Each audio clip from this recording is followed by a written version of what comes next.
Assalamualaikum warahmatullahi wabarakatuh. Perkenalkan, nama saya Nadia Larasati dengan NIM A1C122004 dari kelas reguler A. Baik, di sini saya akan menjelaskan jawaban UTS Agama 2 dengan dosen pengampu Bapak Muhammad Sobri.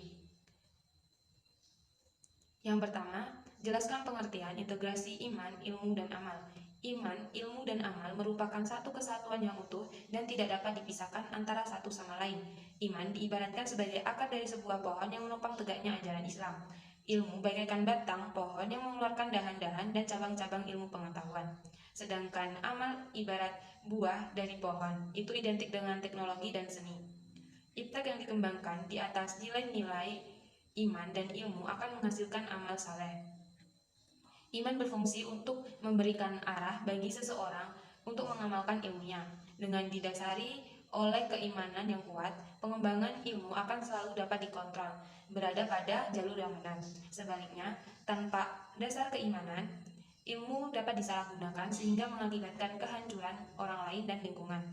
Ilmu adalah hasil pelaksanaan perintah Tuhan untuk memperhatikan dan memahami alam raya ciptaannya. Quran Surah Al-Isra ayat 36 menjelaskan bahwa ilmu merupakan dasar dari segala tindakan manusia. Karena tanpa ilmu, segala tindakan manusia menjadi tidak terarah, tidak benar, dan tidak bertujuan. Jadi, ada 3 unsur utama yang harus ada di dalam sikap kita terhadap agama, yaitu iman, ilmu, dan amal. Maka, tidak akan ada artinya keyakinan kalau tidak ada amal perbuatan. Tidak ada artinya ilmu yang kita punya kalau tidak melahirkan amal-amal soleh dalam kehidupan kita. Yang kedua yaitu jelaskan bagaimana hubungan Islam dan budaya serta mengapa Islam tertinggal dalam teknologi. Agama dan kebudayaan merupakan suatu bidang yang dapat dibedakan. Agama memiliki nilai yang mutlak, tidak akan berubah karena waktu dan tempat. Sedangkan kebudayaan, meskipun berdasarkan atas agama, kebudayaan tetap dapat berubah dari waktu ke waktu dan dari tempat yang satu ke tempat yang lainnya. Oleh sebab itu, dapat disimpulkan bahwa agama merupakan kebutuhan primer dan di sisi lain kebudayaan merupakan kebutuhan sekunder. Budaya dapat kita katakan sebagai ekspresi hidup keagamaan. Maka dari itu, tinggi rendahnya ekspresi keberagaman seseorang dapat dilihat melalui tingkatan ekspresi kebudayaan. Islam dan kebudayaan saling mempengaruhi satu sama lain. Hal ini dapat terjadi karena dalam keduanya terdapat unsur nilai dan simbol. Agama Islam merupakan simbol yang melambangkan nilai ketaatan kepada Tuhan.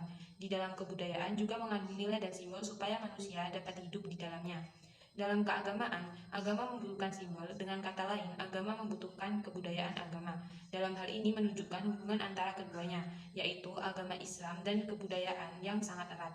Akan tetapi, dalam keduanya memiliki perbedaan. Agama Islam adalah sesuatu yang final atau akhir, universal, abadi, dan tidak dapat berubah atau absolut. Sedangkan kebudayaan bersifat partikular, relatif, dan temporer.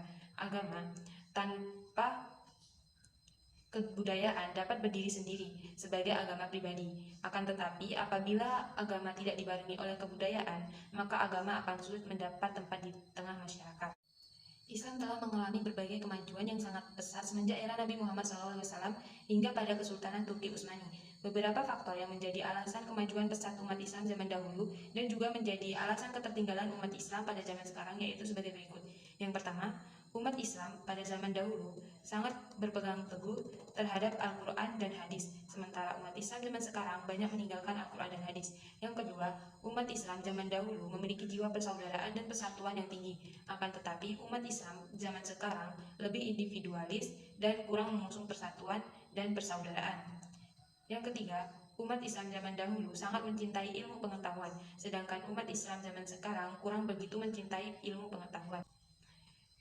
Yang keempat, yaitu umat Islam zaman dahulu terbuka dengan ilmu pengetahuan umum dan gemar melakukan penerjemahan dan pengkajian terhadap ilmu pengetahuan dari Yunani dan semacamnya. Sedangkan umat Islam zaman sekarang cenderung malas mengkaji ilmu pengetahuan. Yang ketiga yaitu jelaskan secara singkat bagaimana konsep Islam dalam kesejahteraan umat atau masyarakat madani. Konsep masyarakat madani dapat diartikan sebagai suatu masyarakat yang berada dalam membangun, menjalani, dan memaknai kehidupannya. Masyarakat madani adalah sebuah sistem sosial yang tumbuh berdasarkan prinsip moral yang menjamin keseimbangan antara kebebasan individu dengan kestabilan masyarakat. Dalam Islam dijelaskan bagaimana cara agar terbentuk suatu masyarakat yang madani dan tumbuh toleransi antara satu dengan yang lainnya, agar kehidupan bermasyarakat dapat berjalan dengan baik dan tidak ada masalah antara satu individu dengan individu lain atau satu kelompok dengan kelompok lain. Masih banyak di sekitar kita, tawuran pelajar, tawuran antar kelompok, tawuran antar desa, dan perang terselubung antara agama. Hal ini dikarenakan lemahnya iman masyarakat dan kurangnya pemahaman mengenai masyarakat madani dan belum mengerti bagaimana pandangan Islam mengenai kehidupan bermasyarakat agar tetap rukun dan damai. Hal yang harus dilakukan umat Islam untuk mewujudkan masyarakat madani yaitu dengan cara yang terpenting adalah meningkatkan sumber daya manusia melalui jalur pendidikan. Tidak disangka lagi, pendidikan memegang peranan yang paling utama karena disinilah SDM unggul yang berakhlak, berilmu, dan berwawasan serta profesional dapat terbentuk. Selanjutnya yang keempat, menurut Anda sudah sejalankah Islam dan kebangsaan di Indonesia? Menurut saya, Islam dan kebangsaan di Indonesia sudah sejalan. Hubungan Islam dengan kebangsaan sendiri bisa dilihat dari pentingnya menegakkan nilai-nilai universal dalam ajaran Islam. Nilai-nilai yang dimaksud adalah kebenaran, keadilan, kasih sayang, kesabaran, perpaduan, kebaikan, keindahan, dan lain sebagainya. Di mana hal tersebut dituangkan pada dasar negara Indonesia yaitu Pancasila yang mengandung nilai-nilai Islam yakni nilai ketuhanan, kemanusiaan, persatuan, musyawarah, dan keadilan sosial. Yang terakhir, jelaskan pendapat singkat Anda pentingnya seorang muslim mempelajari agamanya. Sebagai umat beragama, kita pasti diwajibkan mempelajari apa yang ada di dalam ajaran agama kita masing-masing. Di dalam agama itu sendiri tentu terdapat tuntunan, perintah, serta larangan yang dijadikan sebagai pedoman umat agar lebih terarah dalam menjalani kehidupan. Oleh karena itu, di setiap manusia harus memiliki agama sesuai dengan keyakinan yang diyakini. Pada dasarnya, anjuran untuk belajar itu sendiri sangatlah penting, karena kita tidak mungkin tahu sesuatu hal tanpa mempelajari hal yang terkandung di dalamnya. Belajar adalah pintu utama dalam memperoleh ilmu pengetahuan, seperti yang terkandung dalam potongan ayat Al-Quran pada surat At-Toha ayat 114. Waqur Rabbi zidni ilma, dan katakanlah, ya Tuhanku, tambahkanlah kepadaku ilmu pengetahuan. Pada potongan ayat tersebut menunjukkan keutamaan ilmu daripada harta dan kedudukan. Maka dari itu, kita sebagai seorang muslim haruslah paham akan ajaran yang ada di dalamnya. Salah satunya dengan cara mempelajari kandungan ayat dalam Al-Quran maupun hadis. Di dalam Al-Quran dan hadis sendiri sudah dijelaskan tentang pedoman-pedoman hidup umat Islam, kemudian tinggal kita sebagai muslim yang harus mempelajarinya. Tidak hanya itu, masih banyak ilmu-ilmu lain seperti ulumul Quran dan ulumul hadis yang menjadi pelengkap tuntunan pembelajarannya.